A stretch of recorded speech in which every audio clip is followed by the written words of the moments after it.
Pakistan showbiz industry کی معروف گلوکارہ اور اداکارہ حدیقہ کیانی نے ترکیہ، شام اور لبنان میں آنے والے زلزلے کے باعث ہونے والی تباہی پر اظہار افسوس کیا ہے۔ ترکی اور شام میں آنے والے تباہ کن زلزلے کے نتیجے میں ہلاک ہونے والے افراد کی تعداد 20,000 سے تجاوز کر چکی ہے۔ سماجی رابطے کی ویب سائٹ ٹویٹر پر اپنے پیغام میں حدیقہ کیانی نے لکھا ہے کہ میرا دل ترکیہ، شام، لبنان اور زلزلے سے متاثر ہونے والے تمام لوگوں کے ساتھ ہے۔ میں متاثرین کے لیے دعا کر رہی ہوں اور یہ جاننے کی کوشش کر رہی ہوں کہ ان تک امدادی سامان کس طرح پہنچایا جا سکتا ہے۔ اداکار فیروز خان کی جانب سے شرمین عبید چنائے کو لیگل نوٹس ارسال کر دیا گیا۔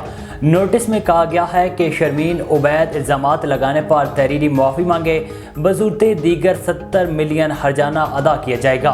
شرمین عبید کے خلاف حد تک کہ عزت کا دعویٰ دائر کیا جائے اور مقدمہ بھی درج کرایا جائے گا۔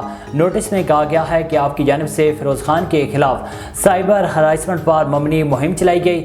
شرمین عبید کے ٹویٹر ہینڈل سے فیروز خان پر گھریلو تشدد میں ملوث ہونے سے متعلق ٹویٹ کی گئی، جس کی وجہ سے فیروز خان کی ساکھ کو نقصان پہنچا اور انہیں مالی نقصان بھی ہوا ہے۔ پاکستان شوبز انڈسٹری کی معروف اداکارہ مایا علی پسند کی شادیوں سے متعلق معاشرے میں لڑکے اور لڑکیوں کے لیے الگ الگ معیار کے خلاف بول پڑی۔ ایک انٹرویو کے دوران اداکارہ مایا علی نے کہا ہے کہ ہمارے معاشرے میں لڑکے اور لڑکی کے لیے شادی کا الگ الگ معیار رکھا گیا ہے۔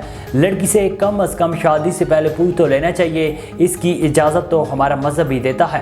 اداکارہ نے کہا ہے کہ ہمارے معاشرے میں لڑکا اپنی مرضی کی شادی کرے تو ٹھیک، لڑکی ایسا کرے تو اس کے کردار پر انگلی اٹھائی جاتی ہے۔